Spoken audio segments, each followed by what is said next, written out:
오늘은 1월 20일 새날을 주신 하나님 앞에 또 예배로 하루를 시작합니다. 우리 좌우에 있는 분 앞뒤는 보시고 샬롬으로 인사합시다. 샬롬. 네, 우리 사모님도 입원을 하셨네요. 네, 골절이 되셨어요. 아, 그러셨군요. 목사님, 사모님 같이 또 하나님이 잘 고치셔가지고 또 열심히 사역하시라고 보내신 줄로 믿습니다. 아멘. 어저께 오늘 날씨가 추워진다고 일기예보가 나왔더라고요. 그래서 어저께 좀 미리 제가 이제 운전을 왔다 갔다 하다 보니까 차량을 좀 고쳐야 될 부분이 있어서 고쳤습니다. 그랬더니 오늘 아침에 나오는데 되게 기분이 좋더라고요. 차가 왠지 더 잘 나가는 느낌이 들고 좀 안정적인 그런 마음이 들었습니다. 그런 생각이 들었어요. 그러니까 우리가 뭔가를 대비하고 준비하고 또 우리의 삶을 잘 이루어갈 수 있도록 유지하는 것이 결국은 하나님과 이웃들에게 복이 되는 삶이구나. 왜냐하면 저와 여러분의 삶이 그냥 나만을 위한 삶이 아니기 때문에 그렇습니다.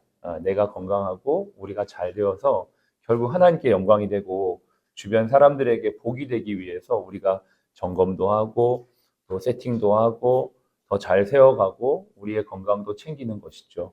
우리 병원에 입원하신 분들, 또 오늘 수술 예정하시고 있는 분들에게 이러한 하나님의 은혜가 있어서 잘 회복되어져서 하나님께는 영광이 되고 또 이웃들에게 복이 되시는 축복의 삶이 되시길 바랍니다. 우리 병원이 또 그런 병원으로 더 성장하고 변화되고 세팅되어져 갈 수 있기를 소원하면서 기도의 응답이 되는 사람이라는 제목으로 함께 말씀을 나누겠습니다. 부제는 삼보의 통로입니다. 삼보의 통로. 제가 나중에 설명을 드릴게요. 우리가 이제 자녀들을 위해 기도할 때 참 많은 기도 제목 중에 하나가 자녀의 결혼입니다. 부모님들이 이제 자녀가 뭐 잘 성장하고 건강하게 자라는 것도 매우 중요한 일이지만 어떠한 배우자를 만나는가가 사실은 가장 인생의 중요한 기도 제목이 아닐 수 없죠. 그러다 보니까 이 아이가 어릴 때부터 우리 부모님들, 신앙의 부모님들은 기도를 합니다.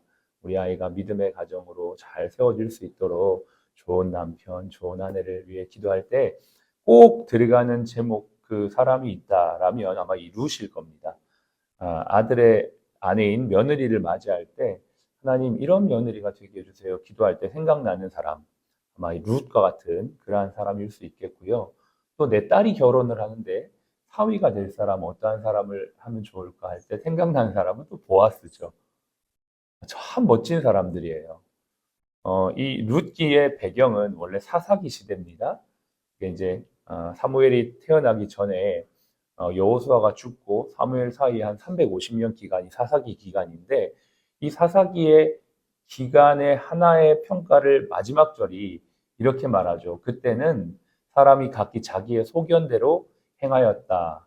그러니까 이제 자기가 하고 싶은 대로 자기 마음대로 기준 없이 그렇게 혼란하고 어두운 시대가 사사기 시대였는데 그 시대에 포함되어 있는 내용이 룻기입니다. 그러니까 이제 다 어두운 시대 속에 하나님이 뭔가 스포트라이트를 딱 비추어준 사람이 바로 이 룻과 보아스라는 것이죠. 저는 사사기를 또 이렇게 읽으면서 요즘 시대와 너무 비슷하다는 생각을 참 또 하게 되었습니다. 뭐 읽을 때마다 그런 생각을 하는데 그러면서도 한편으로는 소망을 갖게 되죠. 룻과 같은 보아스와 같은 우리의 삶이 되었으면 좋겠고 우리의 교회 공동체가 되었으면 좋겠고 우리의 일터 공동체가 되었으면 좋겠고 또 우리 신앙인들이 되었으면 좋겠다. 저와 여러분들이 하나님께서 그렇게 소원했던 기도의 응답이 되는 사람들이 되시기를 바라면서 오늘의 말씀을 함께 나누겠습니다. 여러분 성경을 보시면 이 룻은 이방 여인이라고 소개가 되어 있습니다. 정확하게 말하면 모압이라고 하는 지역의 사람입니다. 모압은 여호와의 총회에 들어올 수 없는 민족입니다. 모압 족속, 암몬 족속. 조금 시간을 거슬러 올라갔을 때 아브라함의 조카 롯이 이제 하나님의 말씀을 따라 이제 피신을 할 때에 그의 아내가 소금 기둥이 되어버리고 그와 그의 딸이 남겨지는데 그의 딸이 아버지와 동침해서 생겨난 종족이 모압 족속, 암몬 족속입니다. 그러니까 기본적으로 하나님께서는 이들을 절대 여호와의 총회에는 드릴 수 없다 라고 하셨지만 참 하나님이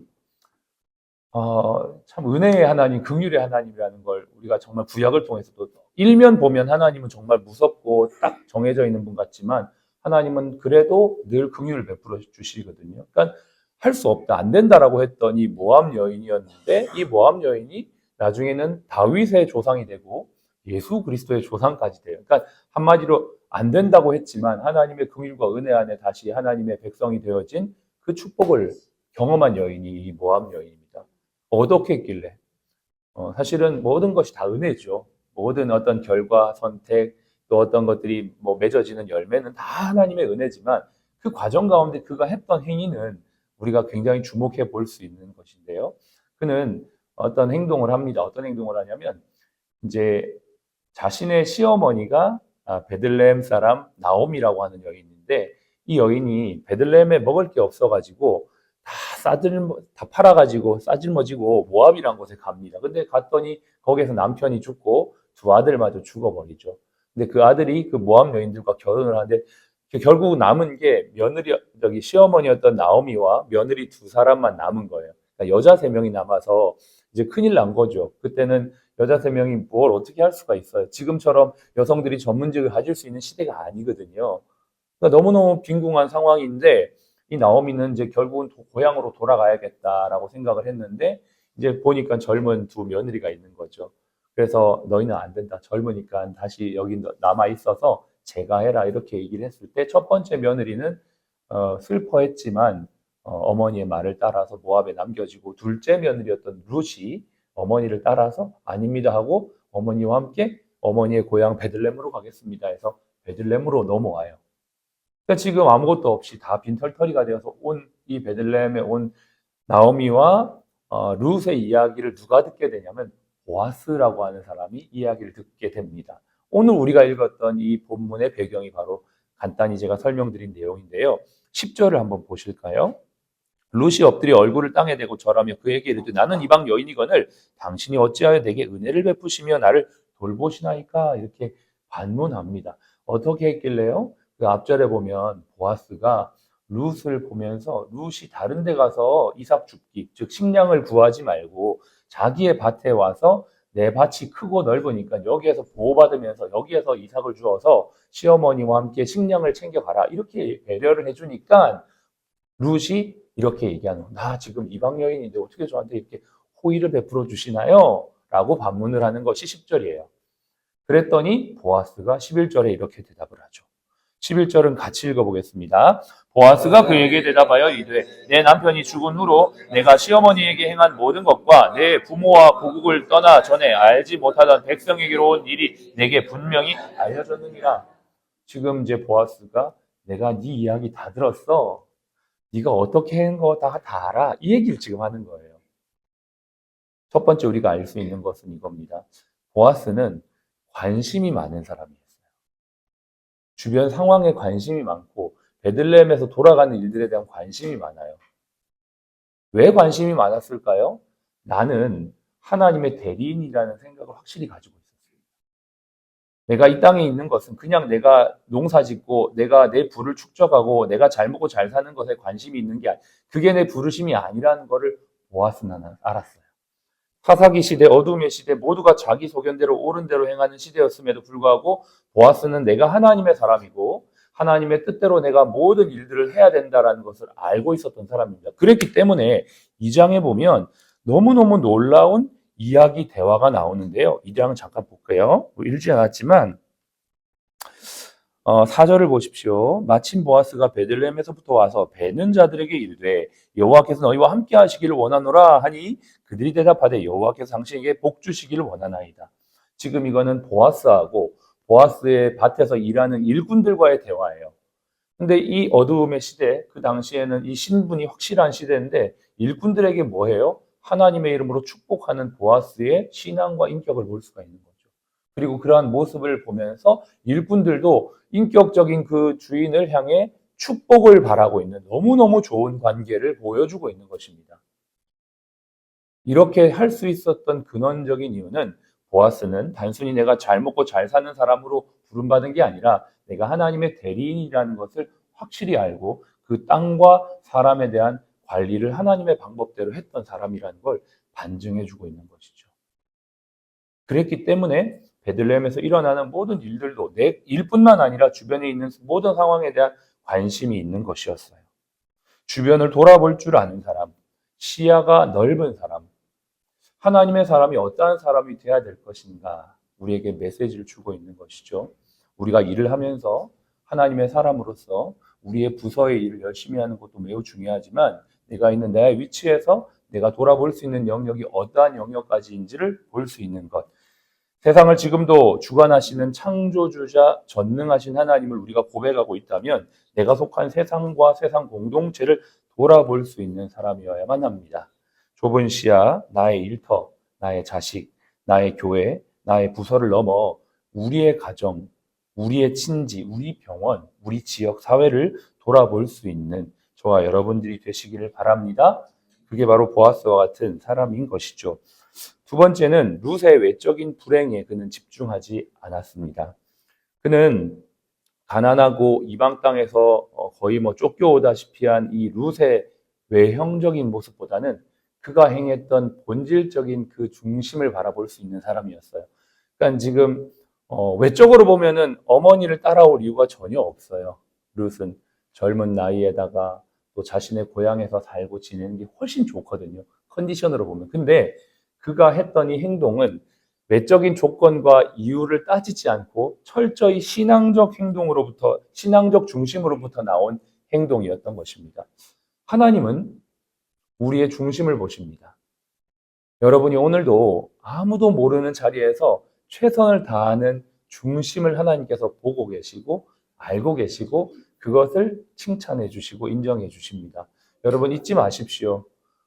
내가 하는 이 일들을 아무도 몰라주는 것 같아도 하나님은 우리의 중심을 보고 알고 계시고 오늘 이 보아스가 너가 행한 모든 걸 알고 있다라고 하는 이 말은 보아스의 입에서 나온 말이지만 하나님께서 우리의 중심을 가지고 일하는 모든 자들을 향한 하나님의 위로의 말씀인 줄로 믿으시길 바랍니다. 그리고 우리에게 이러한 눈이 또 필요해요. 겉으로 나타내 보여지는 것으로 판단하는 게 아니라 정말 하나님, 우리 리더들에게는 이런 기도가 필요합니다. 하나님, 정말 이 사람을 볼 때에 겉으로 나타나야 보여지는 것으로 판단하지 않게 하여 주십시오. 그것이 좋은 것들이든 나쁜 것들이든 하나님은 중심을 보기 때문에 하나님 겉으로 보여지는 좋은 것이 아니고 정말 중심을 볼 수 있는 우리가 될 수 있도록 도와주시고 겉으로 보여지는 아쉬움이 아니라 그 마음에 있는 중심을 볼 수 있는 우리가 될 수 있도록 주여 이 눈을 우리에게 주시옵소서. 이게 두 번째 포인트고요. 마지막은 오늘의 제목입니다. 기도의 응답이 되는 사람인데요. 그런 룻에게 보아스는 이렇게 세 가지의 복을 축복합니다. 12절을 보시겠습니다. 여호와께서 내가 행한 일에 보답하시기를 원하며 여기 첫 번째 보자입니다. 보답하시기를 원하며 이스라엘의 하나님 여호와께서 그의 날개 아래 보호를 받으러 온 너에게 온전한 상 주시기를 원한다. 보답, 보호, 보상이죠. 이 세 가지를 지금 축복하는 것입니다. 보아스가 룻에게. 그런데요. 이것이 입으로만 끝난 게 아니고 보아스 자신이 그런 사람이 돼요. 그에게 보상을 하고 보답을 하고 보호를 하죠. 복은 하나님으로부터 오는 것이지만 하나님은 사람을 통해 그 복을 주십니다. 어떤 분이 그러대잖아요. 내가 하나님께 기도했어. 하나님께서 내한테 뭘 주셨어. 그러니까 믿지 않는 분이 야 내가 준 건데 그걸 어떻게 하나님이 줬냐. 이게 우리 신앙인들이 막 기도했는데 하나님이 갑자기 재정을 채워주셨어. 근데 알고 봤더니 아는 분이 무이자로 그냥 그걸 빌려준 거예요. 근데 우리는 기도하기를 하나님이 주셨다 이렇게 기도해요. 그럼 옆에 있는 신앙 없는 친구가 야 임마 내가 너 불쌍해가지고 도와줬는데 무슨 하나님 타령이냐면서 막 그렇게 화를 내고 막 그랬다는 거예요. 우리 교회 성도님도 그래요. 얼마 전에 돈이 몇 천만이 필요했는데 갑자기 친구가 야 너 돈 필요하지 않냐 이러는 거예요. 야 너 어떻게 알았냐 나 3천 필요한데 그래 나 지금 돈이 좀 있어가지고 그거 갖다 써 무이자로 했는데 이분이 너무 고맙다는 거죠. 그러면서 마음에 하나님이 주신 것 같아. 그 얘기를 했더니 야 내가 준 거지 하나님이 준 거냐고 막 그랬다는 거예요. 그러니까 이제 그런 어떤 과정 속에서 사람을 통해서 통로가 되는 거죠. 복을 빕니다. 세 가지의 복, 보상, 보답, 보호. 근데 보아스가 그런 사람이 되는 거거든요. 정말 도전이 되지 않습니까? 저와 여러분들이 기도의 응답이 되는 사람이 되길 바라요. 하나님이 누군가를 통해서 하셔요. 누군가를 통해서 하십시오. 이것도 맞지만 하나님 그 일을 제가 하고 싶습니다. 제가 축복의 통로가 되게 해주세요. 하나님 제가 부족한 게 있습니다. 제가 그거를 보호해 줄 수 있는 자가 되길 원합니다. 시스템이 안 됩니다. 시스템을 세팅할 수 있는 자가 되길 원합니다. 제가 그것을 직원들의 수고와 노고에 대해서 보상해 줄 수 있는 리더가 적어도 내가 할 수 있는 위치에서 될 수 있도록 도와주십시오. 우리 직원들이 애쓰고 헌신하는 것들에 대한 보답과 보상을 하나님이 하시겠지만 그 과정에 우리 병원이 그런 것들을 해줄 수 있는 병원이 될 수 있도록 주님 도와주십시오. 그리고 우리가 같이 교육하며 더 좋은 병원 만들어갈 수 있는 우리가 될 수 있는 이게 우리의 기도 제목. 좀 더 깊은 기도 제목이라면, 좀 더 구체적인 기도 제목이라면 우리가 그렇게 기도해야 되지 않겠습니까?